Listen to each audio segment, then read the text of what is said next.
استخارہ کسے کہتے ہیں اور شریعت مطہرہ میں استخارے کی کیا اہمیت ہے؟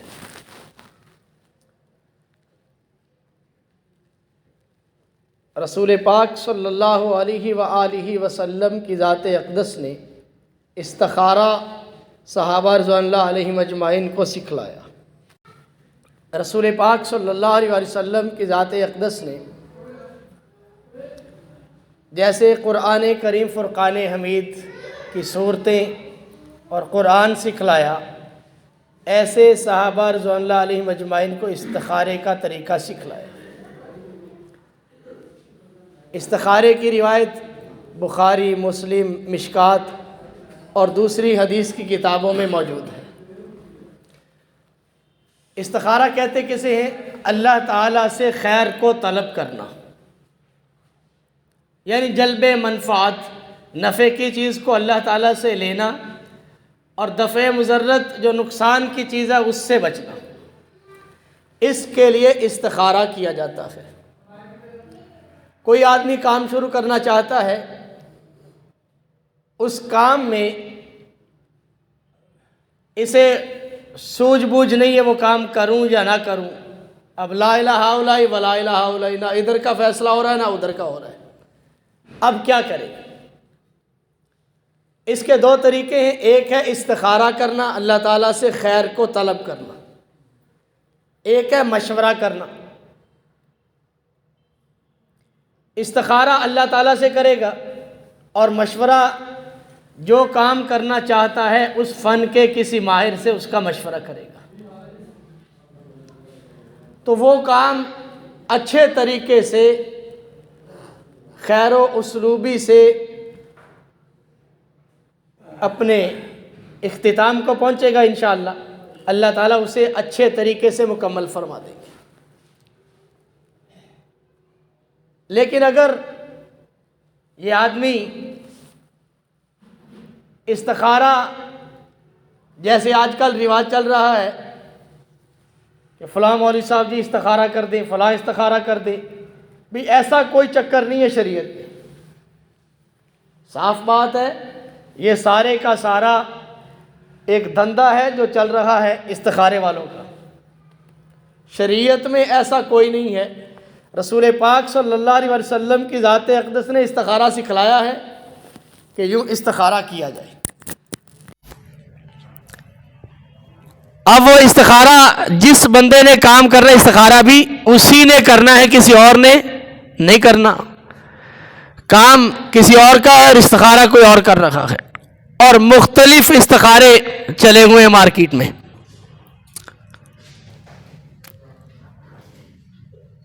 کچھ لوگ کیا کرتے ہیں، اللہم اغفر لی واختر لی، اللہم اغفر لی واختر لی، 40 دفعہ پڑھتے ہیں، جو ذہن میں آتا ہے وہ کہہ دیتے ہیں جی تیرے لیے ٹھیک ہے، تیرے لیے نہیں ٹھیک۔ ایسے لوگ بڑے خوش ہوتے ہیں، یار بڑی جلدی بتلا دیا۔ استخارہ تو خیر کا معنی ہے خیر کو طلب کرنا، اور خیر طلب تو اللہ سے کی جائے گی، اور اس کے لیے رسول پاک صلی اللہ علیہ وسلم کی ذات اقدس نے دعا تعلیم فرمائی ہے کہ یہ دعا پڑھی جائے، اور مشورہ صاحب مشورہ سے لیا جائے گا۔ یہ بات ذہن میں رکھیں، ہمارے ہاں مشورے کا بھی بہت بڑا قحط ہے۔ مشورہ، میں نے مکان بنانا، ایک مثال کے طور پہ مکان بنانا چاہتا ہوں، اب پہلا مشورہ تو میں کسی آرکیٹیکٹ سے کروں گا جس نے نقشہ بنا کے دینا ہے۔ میں اس پلاٹ میں جتنا بھی اس میں کیا بنانا چاہتا ہوں، میری ریکوائرمنٹ کے مطابق وہ مجھے نقشہ بنا کے دے گا۔ اب میں نقشے کا مشورہ نائس کے پاس جا کے کر لوں، یار میں نے مکان بنانا ہے تو کیسے بناؤں، تو اس کا کام تو بال کاٹنا ہے۔ حجام سے مشورہ کرنا ہے تو بالوں کے متعلق مشورہ کرو، بھئی میں نے بال کٹوانے ہیں، میں نے یہ کام کرنا ہے۔ جو جس فیلڈ میں مہارت رکھتا ہے، جس کی دسترس ہے اپنے فن میں، مشورہ ہمیشہ اسی سے کیا جائے گا۔ یہ ایلومینیم کی کھڑکیاں لگوانی ہیں تو جا کر ہم کسی ویلڈر کے پاس جا کے کہیں گے تو وہ تو اپنے کام کا بتائے گا، اس کو ایسے کر لیا جائے، وہ تو ایلومینیم والا بتائے گا اس میں اتنے کلر ہیں، اس میں فلاں فلاں کمپنی کا مال ہے، شیشہ فلاں کمپنی کا ہے، لاک فلاں اچھا ہے، فلاں ہے، وہ اپنی فیلڈ کے بتائے گا، ویلڈنگ والا اپنی فیلڈ کے بتائے گا۔ تو جیسا کام ہے اس کا مشورہ اسی فن کے ماہر سے کیا جائے گا، اور استخارہ کس سے کیا جائے گا؟ اللہ تعالیٰ سے کیا جائے گا۔ خیر اپنے مولا سے طلب کی جائے گی، اور مالک سے خیر طلب کرنے کے لیے رسول پاک صلی اللہ علیہ وسلم کی ذات اقدس نے، جابر رضی اللہ عنہ سے روایت ہے کہ رسول پاک صلی اللہ علیہ وسلم ہم کو استخارہ اس طرح سکھاتے تھے جیسے قرآن شریف کی سورت سکھاتے تھے، اور یوں ارشاد فرمایا کرتے تھے کہ جب تمہیں کوئی کام درپیش ہو تو 2 رکعت نفل پڑھ کر یہ دعا پڑھو۔ آگے دعا ہے اللہم انی استخیرک بعلمک واستقدرک بقدرتک واسألک من فضلک العظیم۔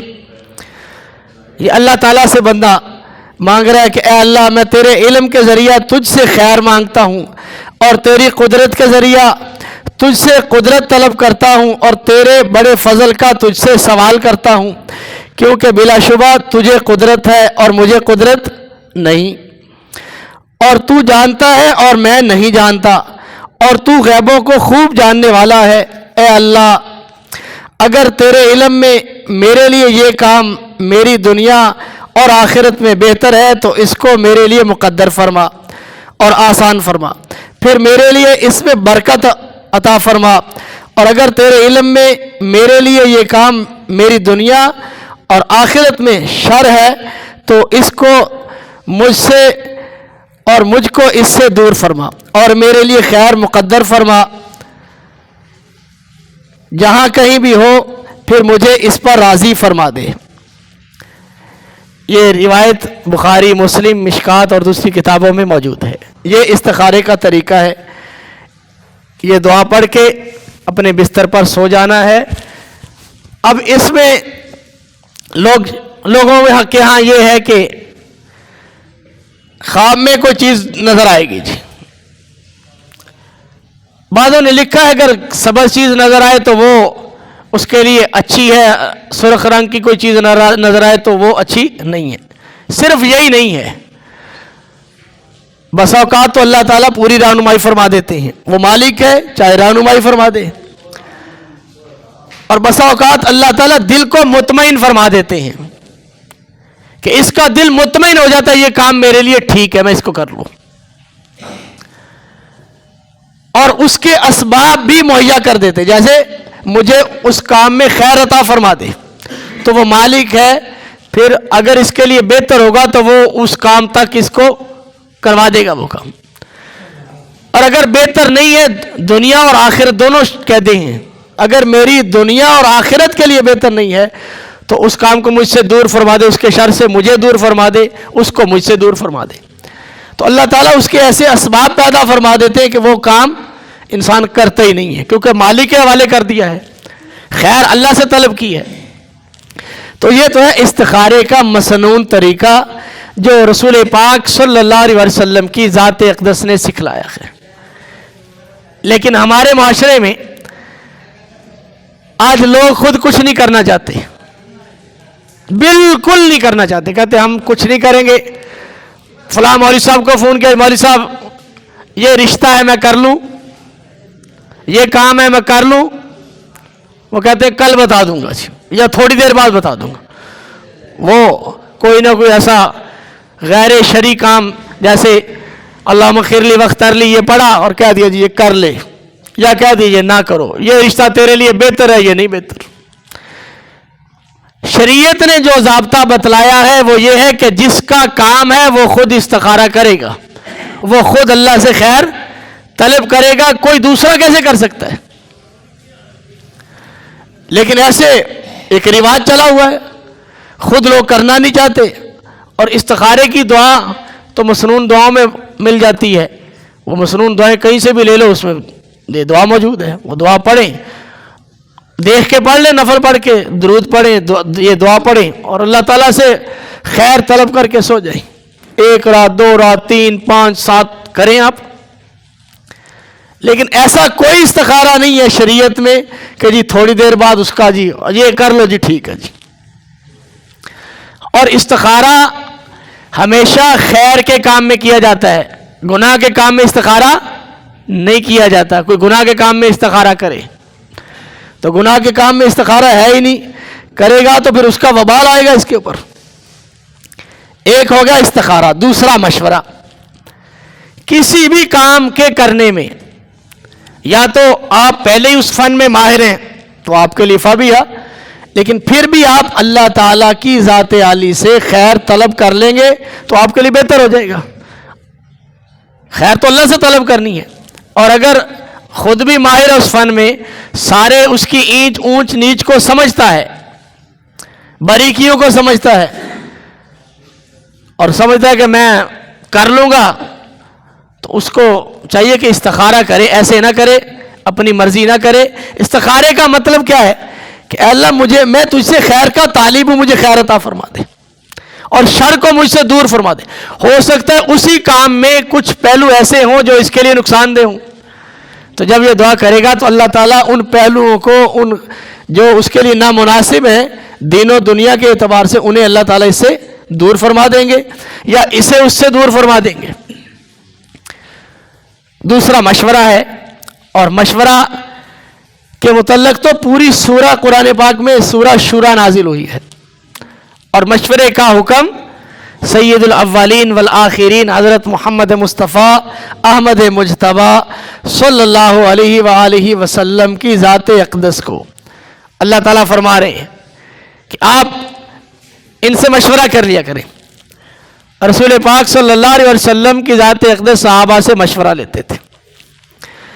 تو اس لیے ہم لوگ جو تو امور ہے کسی فن کے متعلق تو وہ اس فن کے ماہر سے مشورہ کریں گے، اور جو امور کسی فن کے متعلق نہیں ہے، مثلا گھر کا کوئی معاملہ ہے، تو پھر اپنے بچوں سے اپنی بیوی سے مشورہ کر لیا جائے. اس مشورہ کے کرنے کے بڑے فائدے ہیں. ایک تو اپنی عقل میں جتنی بات ہے وہ سوچ کے بیٹھا ہوا ہے، اور جب 5-7 ذہن مل کے اس کو سوچیں گے تو کوئی ایسی رائے سامنے آ جائے گی کہ فیصلہ کرنا آسان ہو جائے گا. جیسے غزوہ خندق کے موقع پہ رسول پاک صلی اللہ علیہ وسلم کی ذات اقدس نے صحابہ سے مشورہ لیا کیا کیا جائے. دشمن چڑھائی کرنے پہ آیا ہوا ہے، تو سلمان فارسی رضی اللہ عنہ نے کہا کہ یا رسول اللہ صلی اللہ علیہ وسلم، ہمارے فارس کے علاقے میں اگر ایسا ہو جائے تو خندق کھود لی جاتی ہے، اتنی گہری کہ بندہ اس میں اتر کر اوپر چڑھ نہ سکے، اور اتنی چوڑی کہ کوئی گھوڑ سوار بھی اس کو پھلانگ نہ سکے.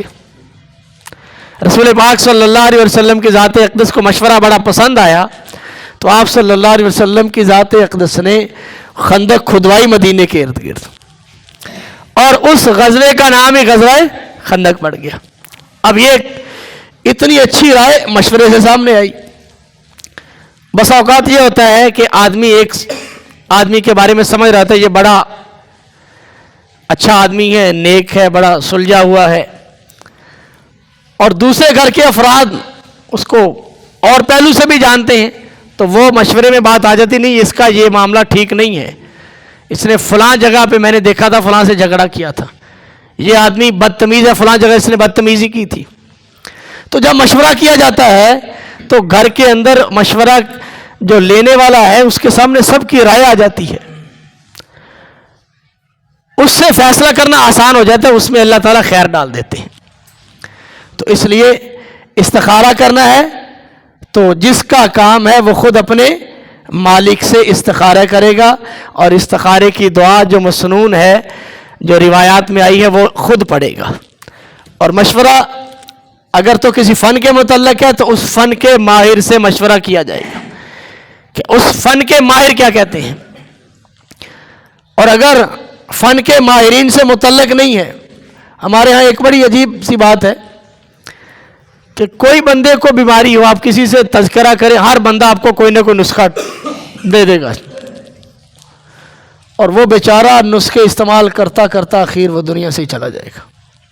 بھائی جنہوں نے اسے ڈیپلی پڑھا ہے, جو اس فن کے ماہر ہیں, ان کے پاس چلے جائیں.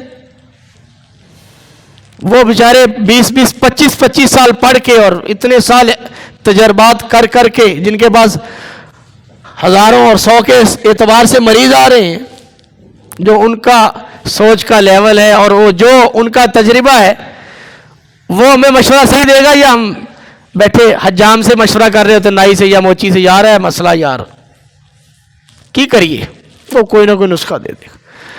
اور ایسے ہی کوئی شریعت مطہرہ کا کوئی مسئلہ ہے, یار یہ معاملہ پیش آ گیا, تو ہر آدمی آپ کو مسئلہ بھی بتا دے گا, چاہے اسے تعوذ اور تسمیہ ہی صحیح نہ آتا ہو, کلمہ بھی صحیح نہ آتا ہو, وہ مسئلہ بتا دے گا آپ کو. جو لوگ مدارس میں پڑھتے ہیں, ان لوگوں نے 8 سال درس نظامی کا کورس ہے اس کے لیے, جس کی میٹرک تعلیم ہے, اس سے پہلے حفظ ہے. لوگوں کی زندگیاں کھپ جاتی ہیں, تب جا کے وہ علوم پڑھتے ہیں, اور پھر وہ جب مسئلہ بتاتے ہیں تو کہتے ہیں یہ تو ایویں نہیں جی. ایک دفعہ ہمارے ایک استاد ہیں, بڑے مفتی ہیں, ان کے پاس گئے تو وہ بڑے پریشان بیٹھے ہوئے تھے. پوچھا بھی کیا بات ہے؟ کہتے یار ایک بندے نے مسئلہ پوچھا قربانی دے جانور دا, میں کتاباں دیکھ کے انہوں سارا مسئلہ دسیا. وہ کہنا مفتی صاحب انج نہیں جی, اے انج ہے جی. کہتے یار ساری عمر گزر گئی ساری فتوے دیں دیاں اور ساری عمر کتاباں پڑھ دیاں, تے اینا کھپن تو بعد وہ کہنا جی ایویں نہیں مفتی صاحب جی میں تسی کہہ رہے جی. ہر بندہ اپنے آپ میں سمجھتا مجھے سارا ہی پتہ ہے. تو اس لیے مشورہ فن کے ماہرین سے کیا جائے گا. یہ بات پلے باندھ لے, کسی فن میں آپ نے کام کرنا ہے اس فن کے ماہر سے مشورہ کریں, اور استخارہ اللہ تعالیٰ سے کرنا ہے, خیر طلب کرنی ہے اور خود کرنی ہے. دعا پڑھ کے اللہ پاک رہنمائی فرمائیں گے, اللہ تعالیٰ عمل کی توفیق نصیب فرمائے. وآخر دعوانا